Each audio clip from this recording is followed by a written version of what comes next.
What else have you seen kind of going on through the hospitality world in terms of like, non-alcoholic things?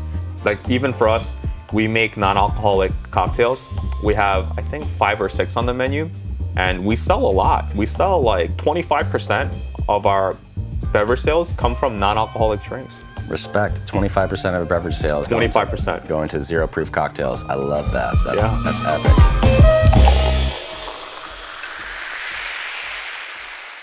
Welcome to the Stay Curious Show, y'all. I'm J.W. Wiseman from Curious Elixirs. I'm here at Club Curious with Chef Jae Lee. Chef, thank you so much for being here today. Happy to be here, thank you. Hello, everyone. And in case you haven't met Chef Jae before, he has 2 incredible restaurants in New York City called Nowon, one in the East Village and one in Bushwick. Tell me, Chef, how did that first come about? So East Village was our first location. We opened 5 years ago, almost 5 years ago today.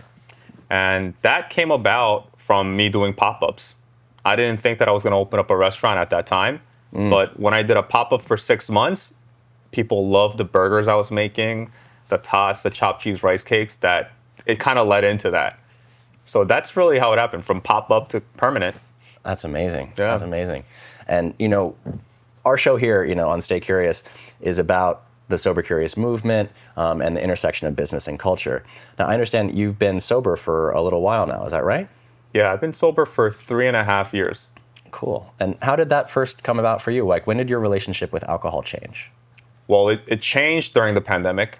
I'm Korean, so Koreans drink a lot. Drinking is part of Korean culture. And being a chef, we're working in the hospitality, it's a big part of our culture as well. So it was a double whammy for me. I was destined to be an alcoholic, basically.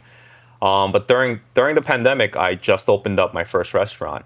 And I was really stressed out because, I don't have investors or partners.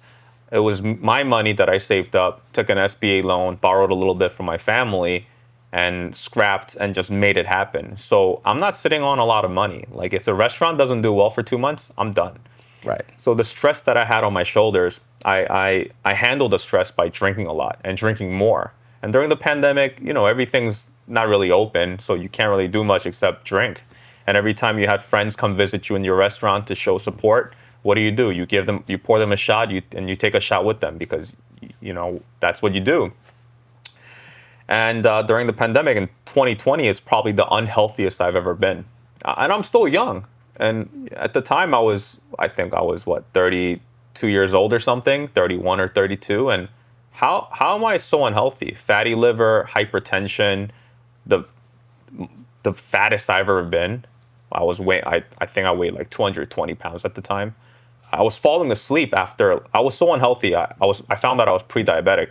I would eat a meal, and then I would fall asleep. Like, I get so tired, I just fall asleep on the couch, and that happened every single day. Wow. And drinking brings a different side out of you, a side that's not really you. And for me, it brought out anger. It brought out like me yelling, me like being very anxious and assuming the worst in everyone. I was basically like paranoid, right? And I was angry. And then I yelled at my staff one day. And I remember walking home feeling so ashamed of myself. Like, what am I doing? Like, I have this chance to operate and make my mark in New York City. My family's supporting me. I have a bunch of people coming in to support me. And I have staff that's coming in. They're working hard just as I am during the pandemic. It's not a, it's a scary time. At that time, it was a very scary time. But why am I treating them as if like they're not looking out for my best interest? It was my paranoia, my anger. So I remember walking home that day because I used to live in East Village, so it was only a short walk. And I remember being very ashamed. And I told myself, something's got to change. And that's when I made the decision, hey, I'm going to close my restaurant for a month in January, which was January 2021. And I'm going to go sober. And I'm going to reopen it in February with a new mindset. So that's when it changed for me. Wow, that's powerful. Yeah. And that resonates with me deeply. I had one of those crazy nights where I had 20 drinks in a night. And I woke up the next day and I wasn't even hungover. And I was like, oh, that's not good. Yeah. That scared the shit out of me. Yeah. I was like, okay, I need to change my relationship with alcohol right now. Yeah. And that's really like kind of the day that Curious started. because I was like, oh, I still want to go out, I still want to have fun, but there's nothing interesting to drink, like none of these things existed yet. Yeah. So, when was the moment, that you kind of realized in hospitality that non-alcoholic drinks were starting to become important to customers? When I quit drinking and I was still going out on dates with my wife, who was my girlfriend then, I still want to drink something delicious, right? Yeah. And I started like looking at the menu. I'm like, okay, well, I can't have a cocktail. Drinking a club soda with lime, that's, whatever. That's fine. And then I started to notice when I was looking, that there were drinks that, the restaurant could make without alcohol. Like some menus would have their cocktail menu, and then they would have a little, like an index, and have little asterisks next to cocktails that they can make non-alcoholic. I'm like, oh my goodness, I wouldn't have noticed that before. Things like that. Yeah. And I started to realize, like, every restaurant I went to, most of them had non-alcoholic cocktails. It was a smaller menu, and Sure. not as extensive as a traditional cocktail menu, but it was there. I just didn't look for it. And once I started noticing, I started to order them. And throughout the years, like from 2021 to now, like the game has changed, I have to say. It has. Like it used to be like club soda with some sort of simple syrup and like a lemon garnish with like a rosemary. Now it's like a very thoughtful cocktail, zero proof cocktail list that takes time to make. It's infusions, it's great ingredients. I mean, you name it. It's changed. Yeah, it's definitely changing rapidly now, which is good to see. Even though there's still, probably 70 to 80% of the places are like not hip to it yet. Yeah. It's part of the reason why we're doing this show is because Yeah. you've been a chef for a long time, Yeah. and you look at these different menus kind of like within, a different mindset than, the average maybe restaurateur, because you're also like what you've been doing of blending American and Korean food. Yeah. Like the chopped cheese rice cake is kind of like, like the paramount example for me. Taking something that's kind of like from the Bronx, but also from Korean food, Yep. and making it together in this beautiful fusion. I mean, I'm trying to remember the word in Korean. Is it tteokbokki? Tteokbokki. Tteokbokki. Yeah, okay. yeah. And thank you. Yeah. And they're so good. The texture of Yeah. it, like the kind of like the little bit of squish and give, Yeah. along with the kind of the chopped cheese and the meat, it's fantastic. And we did a tasting menu together. Yeah, we did. Which was super fun. We paired Curious Number 5, our smoked cherry chocolate old fashioned with the chopped cheese rice cakes. I'm telling you, if you're in New York City, you got to go to Nowon, either the East Village or the Bushwick location. It's a party in there. It is. It's a vibe. It's a vibe in there. And like, what were the inspirations for bringing together these two different cultures, along with also like street culture? Like, it seems like a really good blend. So when I came up with that concept, it kind of represents, I guess, where I was in my life. I'm 35 years old now. When I opened it, I was 30, and I loved I still love hip hop music, dimly lit spots. I need the music to be loud. Food has to be flavorful. It needs to be fatty, like tangy, acidic, crunchy, like, and you got to eat like it's like food that you eat with drinks, and you're gonna have an amazing time. So that's how I came up with the concept. I wanted to create a restaurant that was both me as a Korean from Korea and as a New Yorker. A lot of the Korean spots that were opening up then 5 years ago were like either really traditional spots or really high-end spots, and not really like Korean New York kind of spots. Yeah. Yeah. So I'm like, you know what? Like I want to make sure that I make something that's authentically me. That way, it can be the best representation of what I love and what I want to share with the world. 30-year-old, I ate burgers every single day. Like that was my thing. Burgers, tots, fried chicken. I ate that on a weekly basis. I don't eat that on a weekly basis anymore. So I'm like, I'm having like a midlife crisis at the moment. I'm like, what do I do next? I have a daughter on the way. I'm like, man, I'm eating healthier. I'm like, all right, the next thing I do, maybe it has to be a little more health driven. So I'm kind of like there right now. But that's the story of how I came up with the concept. That's Korean and New York. That's cool. And so the next phase, you know, that you sound very excited about is something like a little bit more health oriented. So you can have like the kind of the hip hop infused like upscale Korean gastropub kind of concept of Nowon. And then, you know, what is exciting you from a flavor perspective today? Well, personally, right? Personally, yeah. I mean, like now, you know, like I mentioned, I used to weigh 220 pounds. I weigh 175 pounds now. I've lost a lot of the weight just through exercise and eating healthy and just being active. Now, what excites me is like pasture-raised eggs. Yeah? You know what I mean? Oh, yeah. You get Like, that bright orange yolk, and you're like, that's a good chicken. Yeah. Grass-fed beef, you know? Organic fruits, like that excites me. So isn't it amazing how it shifts over the years? Because like I feel similarly where, you know, I can't believe that I get so excited by vegetables now. You know, I'm in my early 40s and I'm like, man, that beet was so good. You know, like, wow, those mushrooms were off the chain, you know? Yeah, then tell me if I'm wrong. Now, when we eat them, when we buy like groceries, right? We pick stuff with fiber. You know what I mean? Because, you know, going to the bathroom in the morning, it has to be consistent every day. You know what I mean? So we determine how well our day goes based on how well we poop in the morning as adults. I don't know. Now that I'm in my 30s, like that matters. That matters. Yeah, literally. Yeah. Oh man. Yeah. You know, and there's some different, you know, questions that I like to ask, you know, usually toward the end of the episode, but it dovetails so well with this that I want to go ahead and ask. These are some of our curious questions. What is your earliest food memory? Man, what is this, a therapy session? It's taking me back. It's taking me back to Korea right now. Yeah. Cool. In my apartment, in our old apartment, living with my parents. My mom, she used to take cooking classes because my mom wasn't working in Korea. My dad was he was the breadwinner. And, you know, back then you can work one job and still kind of support the family. And my dad's a carpenter. She would take cooking classes and she would just make all the, you know, everything she learned in the cooking class, she would make it at home. And it was so delicious. You know, kimbap, kimchi stews, any sort of like banchan, things like that. But in America, in New York, my first memory in New York are two things. A sloppy Joe. Wow. In my elementary school, PS 130 in Jamaica, Queens. I didn't even know what that was, by the way. I was like, what is this? Like bread and like this meat that's all like falling down.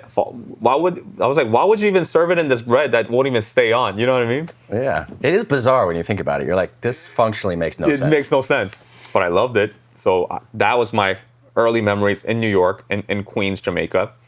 And then the second one is a burger. A burger from a diner, a cheeseburger served with the spear of dill pickle. So those two are my earliest childhood memories. That's as close to panchan as we get in America. The dill pickle next to the burger. That's about as close as we get. Yeah. Oh man, I love those memories. I love that. You know, so another early memory we like to go to is, what is your first powerful music memory? Music memory. Oh man. Okay.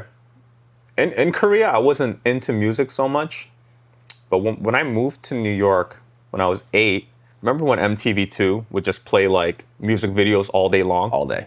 So that time, right? Like Limp Bizkit, Korn, Metallica, Eminem. Yeah, like that was like Slim Shady. What's the music video? So a Slim Shady video. Slim Shady, the real Slim Shady. Yep. So my cousins put me on to Slim Shady, and I fell in love. I was like, oh, that's amazing. And Limp Bizkit, amazing. Amazing. Limp Bizkit, this should be another name for Sloppy Joe. Yeah. Sorry. That's a terrible joke. You can tell I'm a father of a 2-year-old. It's terrible. But yeah, no, I love asking those questions. I can see the Slim Shady music video right now, you know? Yeah. And he just came out with like another hit like this summer, you know? He's like out of nowhere seemingly, and then just like boom. That's what I heard.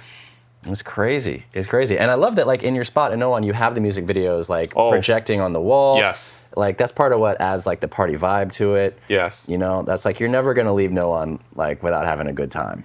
You know, when you're growing up as a kid, you eat a burger, you eat fries, like it's hard to find other dishes that surround burger and fries that's delicious and different. and to eat burgers and fries and burgers and tots and drink cocktails or zero proof cocktails that are delicious while listening to the jams you grew up with, I think that's the mission of Nowon. It's Korean American, yet it's nostalgic to everyone that grew up. So if you're in your 30s, if you're in your 40s, you're gonna come in, you're gonna listen to the music, and you're gonna say, "I love this place." Absolutely. Yes. Yeah, like you walk in and you're instantly like, you step through a portal and you're like, well, Run DMC is playing on the wall. Oh, now there's Wu-Tang. Like what's going on here? Yeah. And it kind of takes you on this trip, which I really love about it. Yeah, it's really cool. One of the things that I love talking about too with people is just kind of exploring, how their hospitality journey has changed them. Like, what was your first job in hospitality? How'd you first get into it? So I got into the hospitality scene in 2007. It was my first day of college. So I was living with my parents in Long Island, in Hicksville, and I told my dad and my mom I want to move out and be closer to Hunter College. And my dad said, you can do that, but then you have to get a job you have to support yourself. You have to pay your rent. I was like, Dad, no problem. But then, so then he got me a job at his friend's ramen shop in East Village. So my first day of school was August 27th, 2007, and that was my first day at work. And at what point did you realize, wow, I think this is going to be my career? At Hunter College, I wanted to be a nurse. That was my original plan. I was like, I want to be a nurse. I'm not smart enough to be a doctor. Maybe I'm smart enough to become a nurse. But I failed chemistry, which was like a prerequisite class to the nursing program. And I actually really tried. I studied hard. I was pulling all-nighters. It just wasn't registering in my head. It didn't make sense. And I was working at the ramen shop at the time, and I was loving it. And a lot of my older friends, I remember, would always say things like, I can't wait until it's Friday so I can, just enjoy the weekend. Or they'll say, it's Monday already. Like, they dreaded going to work. But then me working at the ramen shop, I genuinely look forward to it because it was so much fun and time would fly by. Oh, yeah. I've never experienced a job where time would fly by, where I would look at the time, it's like 5 o'clock, and next thing I know, it's 9:30. I've never had a job like that. So that's when I connected the two together. I was like, I want to be a nurse, and I'm studying for all these prerequisite classes. I'm trying so hard. I'm putting in the effort, but it's not meant for me. Whereas with cooking, I was getting better and better.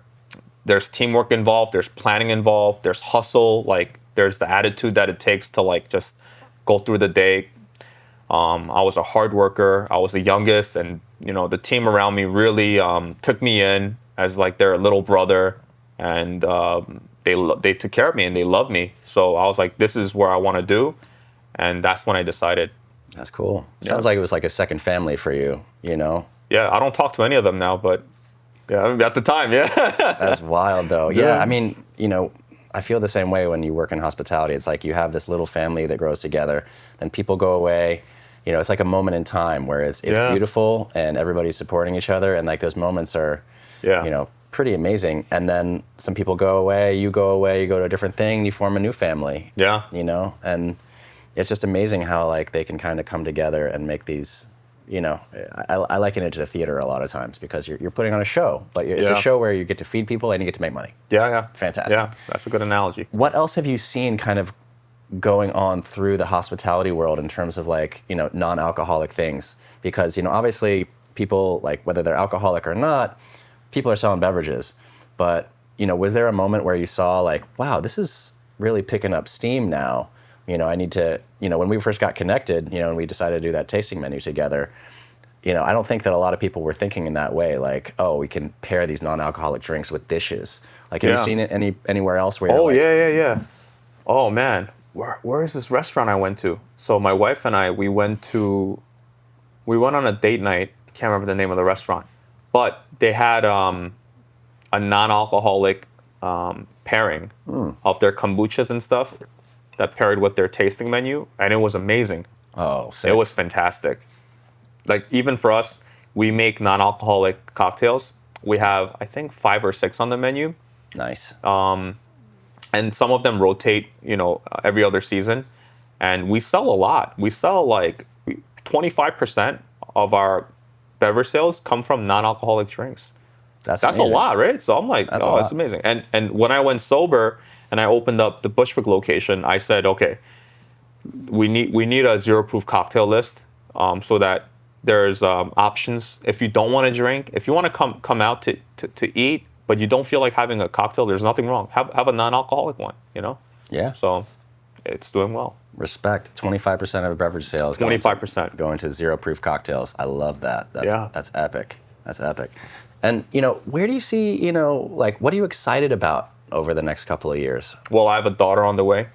I'm more excited about that than honestly anything. Nice. Another exciting thing is we're opening up a third Nowon in Seaport, Boston. Oh, sick. Yeah, construction's already underway.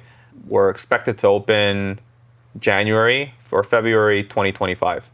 And this is a license deal, so it's a franchise. So a hospitality group that already operates in Boston is gonna, you know, open up one of my brands. Oh, that's amazing. Yeah. That's amazing. We wish the best of luck with that. Thank you. It's gonna be ill. You know, thank you so much for being on the Stay Curious show. Is there anything else that you want to share with us today? Anything we didn't cover? No, I think we covered a lot. Yeah, we did. Yeah. Well, be sure to check out Nowon in New York City and coming soon to Seaport, Boston. And check out Chef Jae Lee. And what was the handle again? Yo.Jaelee. Jaelee. Awesome. Well, be sure to check out Chef Jae. And thank you so much for being here, audience. And thank you, Chef Jae, for being here. Stay curious, y'all. Peace. Are you curious?